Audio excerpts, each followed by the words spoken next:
Okay.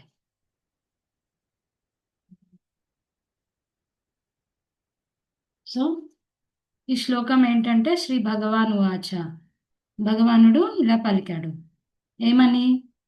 అశోచ్యాన్ అంటే దుఃఖించదగని విషయం గురించి, అన్వచో అన్వశోచస్ అంటే నువ్వు దుఃఖిస్తున్నావు. దేని గురించి అయితే దుఃఖించాల్సిన లేదా శోకించాల్సిన అవసరం లేదో దాని గురించి నువ్వు శోకిస్తున్నావు. త్వాం అంటే నువ్వు. ఇంకా తర్వాత ప్రజ్ఞావాదాంశ భాషసే అంటే చాలా తెలివి తెలివిమంతుడిలాగా జ్ఞానవంతుడిలాగా మాట్లాడుతున్నావు. ప్రజ్ఞావాదాంశ భాషసే అంటే భాషసే అంటే మాట్లాడుతున్నావు. దాని తర్వాత గతాసూన్ అగతాసూన్శ్చ అంటే గత ఆసూన్, ఆసూన్ అంటే ప్రాణం.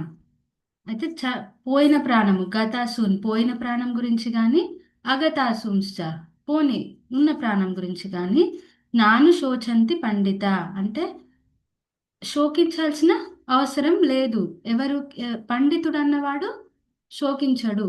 అలాంటి పండితుడు అన్నవాడు పోయిన ప్రాణం గురించి కానీ, ఉన్న ప్రాణం బ్రతికున్న వాళ్ళ గురించి కానీ శోకించరు. సో ఇదండి దాని మీనింగ్. మనము ఆ, చిన్న బ్యాక్గ్రౌండ్ తీసుకున్నట్టయితే ఇది సెకండ్ చాప్టర్లోని 11th శ్లోకం. ఓకే. సో మొదటి చాప్టర్లో ఏం జరుగుతుందంటే మనకు ఆ, అర్జునుడు ఒక సైడ్, పాండవులు ఒక సైడ్, కౌరవులు ఒక సైడ్, తెలుసు కదండి మీకు. ఇంకా అర్జునుడు ఒక 5 కారణాలు చెప్తాడనమాట మొదటి మొదటి చాప్టర్లో. ఇంకా రెండో చాప్టర్ కొన్ని శ్లోకాలలో ఈ ఈ కారణాలు చెప్తాడు. ఏంటంటే ఆ, నా స్క్రీన్ కనిపిస్తుంది కదండి మీకు. లాస్ట్ టైం బ్లాంక్ వచ్చింది అనుకుంటా. స్క్రీన్ కనిపిస్తుంది కదా. ఉమ్. కనిపిస్తోందండి. ఆ, సో ఆ మ- ఆ ఆ కారణాలు ఏంటంటే అతనికి దయ కలుగుతుంది. అయ్యో మా మా బంధువులు మా బంధుమిత్రులే కదా వీళ్ళు, వీళ్ళ మీద దయ చూపించాలి నేను ఆ, అని అనుకుంటారనమాట అర్జునుడు. అందుకని యుద్ధం చేయొద్దు అని అనుకుంటారు. ఇంకా ఏంటంటే పాపం, ఇంతమందిని చంపేస్తే యుద్ధంలో పాపం వస్తుంది అని అనుకుంటాడు. దాని తర్వాత ఎలాంటి ఆ, సంతోషము నాకు కనిపించట్లేదు, ఆనందం కనిపించట్లేదు, యుద్ధం గెలిచినా ఓడిపోయినా అని చెప్తాడనమాట. ఈ కొన్ని కారణాలు మొదటి చాప్టర్లో చెప్తారు. దాని తర్వాత ఇంకేం చెప్తారంటే ఈ పెద్ద పెద్ద వాళ్ళను, మన సీనియర్స్ అంటే పెద్ద వాళ్ళను చంపేస్తే మరి భవిష్య తరాలకు ఎవరు ఆ, మంచి మార్గాన్ని ఎవరు నేర్పిస్తారు? ఏది ధర్మం అధర్మం ఇదంతా ఎవరు నేర్పిస్తారు? ఇవన్నీ కారణాలు మనకు మొదటి చాప్టర్లో చెప్తారనమాట. ఇంకా లాస్ట్కి సెకండ్ చాప్టర్లో మీరు నిన్న జాయిన్ అయిన మీరు నిన్న జాయిన్ అయి ఉంటే చూసుంటారు. ఆ, కార్పణ్య దోషపాత స్వభావ ఆ శ్లోకంలో మొత్తం కన్ఫ్యూజ్ అయిపోయి ఇప్పుడు నేను మొత్తం నాకేం చేయాలో అర్థం కావట్లేదు, గందరగోళంగా ఉంది. శిష్యస్తే హం షాది మాం త్వాం ప్రపన్నం. సో మొత్తానికి సరెండర్ అయిపోతారు, అంటే మొత్తం శరణగతి చెందుతారు కృష్ణుడికి. అప్పుడు ఆ శ్లోకం చెప్పినప్పటి నుంచి ఇంకా శ్రీకృష్ణ భగవానుడు నిజమైన జ్ఞానంని బోధించడం మొదలు పెడతారనమాట అర్జునుడికి. అది ఏంటంటే అప్పటి వరకు కూడా కృష్ణుడు ఒకటి రెండు శ్లోకాలే అండి. అప్పటి వరకు మనము కృష్ణుడు చెప్పింది చూస్తే అప్పటి వరకు పెద్దగా ఏమి అనడు. అప్పటి వరకు కూడా కృష్ణుడు ఒక ఫ్రెండ్ లాగా మాట్లాడుతుంటాడు. అది కూడా ఒకటి రెండు శ్లోకాలు, ఎక్కువ లేవండి. దాని తర్వాత ఈ శిష్యస్తేహం అని ఒక్కసారి అర్జునుడు శరణు పొందాక అప్పుడు ఒక స్నేహితుడు మిత్రుడులా కాకుండా ఒక గురువులా మాట్లాడడం ప్రారంభిస్తాడు కృష్ణుడు. అప్పటి నుంచి నిజమైన జ్ఞానం అన్నది బోధించడం మొదలు పెడతాడు. సో ఇక్కడ గురువు, కృష్ణుడు ఒక గురువు స్థానంని తీసేసుకున్నారు.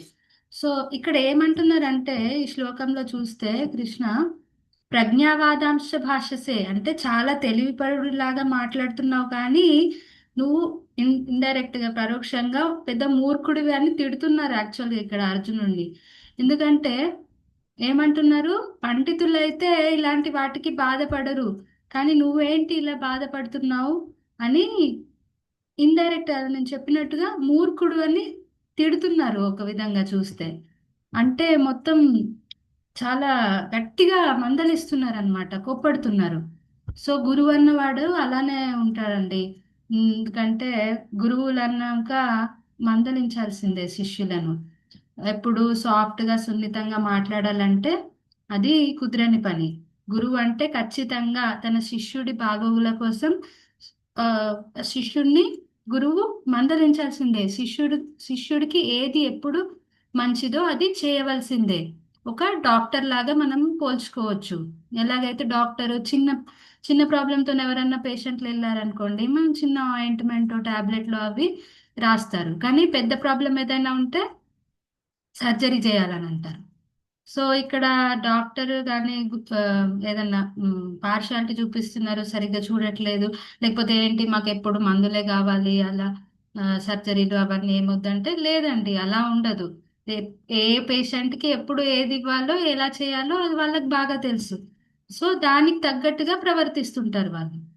సో డాక్టర్ ఇక్కడ గురువు కూడా అంతే అండి. కొందరు శిష్యులకి తీయగా మంచిగా వినే వాళ్ళకు అలానే చెప్పేస్తారు. కానీ మందలిస్తే కానీ వాళ్ళు మారరు అనుకున్నప్పుడు ఖచ్చితంగా మందలించడానికి కూడా వెనకాడరు. సో శ్రీల ప్రభుపాద కూడా వాళ్ళ మన పర్పోర్ట్స్ లో భాష్యాలలో కొన్నిసార్లు చూసుకుంటే చాలా పెద్ద మాటలు అంటుంటారు. ఈడియట్స్, రాస్కెల్స్ అని కూడా తెలివి తక్కువ వాళ్ళు అని ఇట్లాంటి పదాలు వాడతారు. అది చూసి మనము ఏంటంటే మనసు మీద తీసుకోవద్దు. ఎందుకంటే గురువు స్థానంలో ఉన్నారు కాబట్టి ప్రభుపాదుల వాళ్ళు అలా మాట్లాడితేనే ప్రజలు మారుతారు అన్న ఉద్దేశంతోని అలా మాట్లాడతారు అప్పుడప్పుడు గురువులు. ఇదేంటంటే ఒక తండ్రి లాగానే, తండ్రి మందలించినా ఏం చేసినా మన మంచి కోసమే కదండి.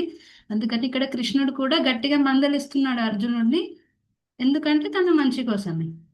తర్వాత మనం గురుకులం సిస్టమ్ చూసుకుంటే కూడా ఆ చాలా సార్లు మనకు ఇలాంటి సిస్టమే కనిపిస్తుంది. గురువులు చాలా స్ట్రిక్ట్ గానే ఉండేవాళ్ళు. తర్వాత ఆ, శిష్యుడు అనేవాడు మరి ప్రశ్నలు ఏమి వేయొద్దా, ఏం ఏం అనొద్దా, అంటే ఏం అడగొద్దా, మొత్తం అలానే ఉండిపోవాలా, ఏది చెప్తే అది అన్నట్టు, డౌట్స్ ఏమి అడగలేమా అంటే అలా కాదండి. డౌట్స్ అన్నవి ఖచ్చితంగా అడగొచ్చు ఆ, ఒక స్టూడెంట్, శిష్యుడు అనేవాడు. కాకపోతే అది గురువుని ఛాలెంజ్ చేసుకుంటూ అలా ఉండొద్దు. నిజంగా మనకేమైనా తెలుసుకోవాలని ఉండి, నిజంగా మన మనసులో ఏదైనా ప్రశ్న ఉంటే అలాంటి ప్రశ్న వినయంతోని గురువుని అడిగితే ఖచ్చితంగా గురువు దానికి తగ్గ సమాధానం ఇస్తారు. కానీ అంతేగాని మనం ఏం చేస్తాం, కొన్నిసార్లు గురువునే టెస్ట్ చేద్దాం, పరీక్షిద్దాం అన్న ఆలోచనతోని కూడా కొన్ని క్వశ్చన్లు అలా వేస్తుంటాం. అది కరెక్ట్ కాదండి. మన మనకు నిజంగానే ఏదైనా డౌట్ ఉంది, దాని గురించి అడగాలని అనుకుంటే ఖచ్చితంగా గురువుని అడగొచ్చు. సో ఇదండి ఒక పాఠం మనం ఈ శ్లోకంలో నుంచి నేర్చుకోవచ్చు. ఇంకొకటి ఏంటంటే మనకు కొందరికి నార్మల్గా చీకటి అంటే కొంచెం భయం అనేది ఉంటుంది. అలాగే ఇక్కడ ఏమంటున్నాడంటే కృష్ణ ఏమంటున్నాడు, నాను శోచంతి పండిత అశోచ్యానన్వ శోచస్తాం. ఎందుకు శోకిస్తున్నావు, ఎందుకు భయము, ఎందుకు బాధ. సో ఇది ఇలాగే అండి మనకు చీకటి అంటే నార్మల్గా భయం ఎందుకు వస్తుంది, ఎందుకు ఉంటుంది, ఎందుకంటే చీకట్లో మనం చీకటి కంటే ఎక్కువ అక్కడ ఏముందో ఏంటో తెలీదు, మనకు అజ్ఞానంలో ఉన్నాం, అందుకని మనకు చీకటి అంటే భయము. ఆ ప్రాణం గురించి కూడా, మన ప్రాణం పోతుంది, చావు గురించి కూడా మనకు అందుకనే భయం. ఎందుకంటే చావు తర్వాత ఏమొస్తుందో మనకు తెలీదు, అంటే మనం అజ్ఞానంలో ఉన్నాం. సో ఈ అజ్ఞానంని తొలగిస్తే ఆ భయం కూడా పోతుంది.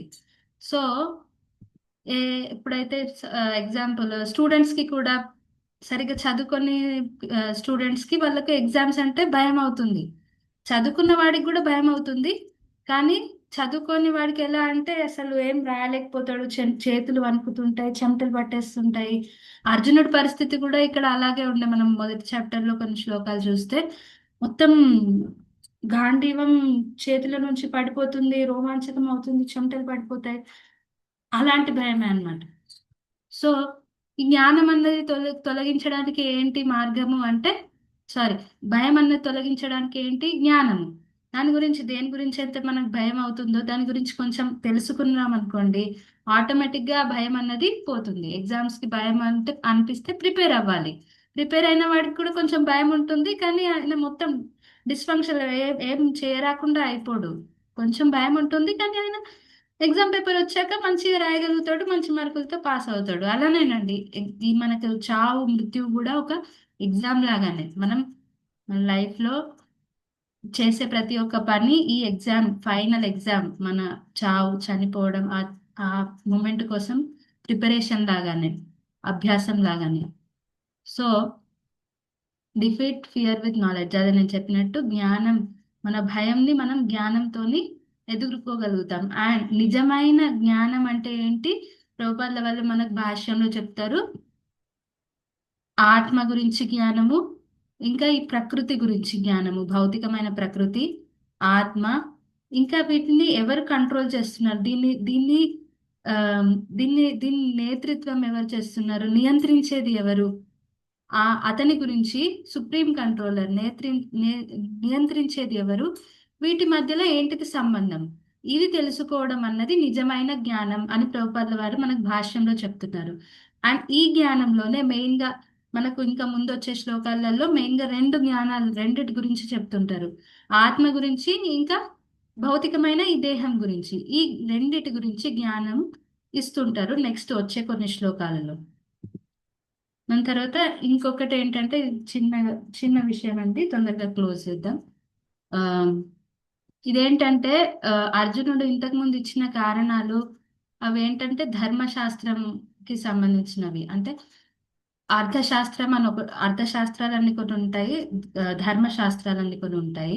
ధర్మశాస్త్రాల ప్రకారం కొంతమందిని ఆతతాయిలు అంటారు. అంటే ఎవరైతే విషం ఇస్తారో ఇంకొకరికి, ఇల్లుని కాల్చడము, లేకపోతే పెద్ద పెద్ద ఆయుధాలతోని అటాక్ చేయడము, ఇలాంటి వాళ్ళందరూ 6 రకాలుగా ఉంటారు ఇక్కడ నేను చూపించినట్టు. సో ఇలాంటివి చేసిన వాళ్ళను ఆతతాయిలు అంటారు. ఇలా ఇలాంటి ఆతతాయిల్ని మన శాస్త్రాల, అర్థశాస్త్రాల ప్రకారం చంపవచ్చు. దానివల్ల ఏం మనకు పాపం కలగదు. కానీ ధర్మశాస్త్రాల ప్రకారం అది ఏమంటే దయ, వాటి గురించి మాట్లాడుతుంది. క్షమించడము, ఆ, ఇంకా అహింస, అలాంటివి ధర్మశాస్త్రాలలో వస్తాయి. సో అర్జునుడు ఇంతకు ముందు తన కారణాలు ధర్మశాస్త్రాలకి అనుకూలంగా అందులో నుంచి తీసుకున్నవి ఉండే. కానీ ఇక్కడ కృష్ణ దానికంటే, అర్థశాస్త్రాల కంటే ధర్మశాస్త్రాలు ఒక విధంగా పెద్దవి అని చెప్పుకోవచ్చు. ఆ ధర్మశాస్త్రాల కంటే కూడా ఈ ఆ, ఆధ్యాత్మికమైన జ్ఞానము అవి ఎక్కువ అన్నమాట. సో ఆ జ్ఞానం ఏంటి? ఆత్మ, ఇంకా భౌతిక శరీరం, ఈ జ్ఞానం నేను చెప్పినట్టుగా ఇంకా ముందు శ్లోకాలలో చెప్తారు అన్నమాట. ఈ కథను మనం వచ్చే క్లాస్లో తెలుసుకుందామండి. ఇంకా టైం అయింది కదా, మనం వచ్చే క్లాస్లో ఇంకా తెలుసుకుందాం. ఇక్కడ ప్రాక్టికల్ టిప్స్ అంటే ఒకటండి, మనకి ఏంటంటే ఈ అశోచన అన్వశోచస్వం అని ఉంది కదా, చాలా మందిని కూడా ఇలాగే అండి, దేని గురించి అయితే బాధపడొద్దో దాని గురించి మనం చాలా సార్లుగా బాధపడుతున్నాం. సో మనము ఒక్కసారి ఆలోచించవలసింది ఏంటంటే, మన బాధలు ఏంటివి, మనం దేని గురించి అయితే బాధపడుతున్నామో అది నిజంగానే అంత బాధపడాల్సిన విషయమా అని ఒక్కసారి ఆలోచించాలి. ఒక చిన్న కథ చెప్పి నేను స్టాప్ చేస్తానండి. ఏంటంటే, ఒక చిన్న పిల్లవాడు ఉన్నాడండి, ఎగ్జాంపుల్. తను కారుతో ఆడుకుంటున్నాడు, కారు పలిగిపోయింది, కింద పడింది, పలిగిపోయింది, ఏడుస్తున్నాడు. వాళ్ళ తండ్రి ఏమంటాడు, రే ఏడవకురా, బాధపడకు, నేను ఇంకో కారు కొనిస్తాలే అని అంటాడు. అక్కడికి సరే మాన్తాడు, ఏడుపు మాన్తాడు. అంతలో వచ్చే రోజు నెక్స్ట్ డే ఏమవుతుందంట అంటే, వాళ్ళ తండ్రి ఫోన్ పలిగిపోతుందంట. ఫోన్ పలిగిపోతే ఈ తండ్రి ఏడుస్తున్నాడు ఇప్పుడు, అయ్యో నా ఫోన్, అయ్యో నా ఫోన్ అని. అప్పుడు పిల్లవాడు వచ్చి ఏమంటాడు, అయ్యో నాన్న ఎందుకు ఏడుస్తున్నావు, ఫోనే కదా పలిగింది, ఇంకొక ఫోన్ కొనుక్కోవచ్చు అంతే అని సింపుల్ గా చెప్పేశాడు అనమాట. సో ఇక్కడ ఓకే, మనకు కొంచెం బాధ కలుగుతుంది డెఫినెట్ గా, కానీ ఎంత ఎంత బాధపడతాము ఒక చిన్న దాని గురించి కూడా, అప్పుడప్పుడు మనం చాలా ఎక్కువ బాధపడతాము. మనం ఒకటి ఆలోచించాల్సిన విషయము, మనం ఈ భౌతికమైన విషయాల కోసం అంత ఎక్కువ బాధపడాల్సిన అవసరం లేదు. ఖచ్చితంగా బాధ ఉంటుంది, నేను ఉండదనను. కాకపోతే ఆలోచించాల్సిన విషయం ఏంటంటే, ఓకే సరేలే కొత్తది కొనుక్కోవచ్చు అనుకోవాలి, లేకపోతే ఏదో ఒకటి ఆల్టర్నేట్ చూసుకోవాలి. అంతేగాని మనం అంత ఎక్కువ ఆసక్తి ఒక దాని మీద పెంచుకుంటే అది శోకంకి దారితీస్తున్నాం. సో టైం అయిపోయింది ఆల్రెడీ, 5 నిమిషాలు ఎక్కువ కూడా అయిపోయింది. ఆ, హరే కృష్ణ అండి. ఎవరైనా ఏమైనా అడగాలనుకుంటే అడగొచ్చండి. ఈ రోజు కానీ ఇంతకు ముందు డిస్కస్ చేసిన శ్లోకాలు. అర్థం అయింది కదా నేను చెప్పింది? ఏదైనా డౌట్ ఉందా ఈ రోజు డిస్కస్ చేసిన శ్లోకంలో?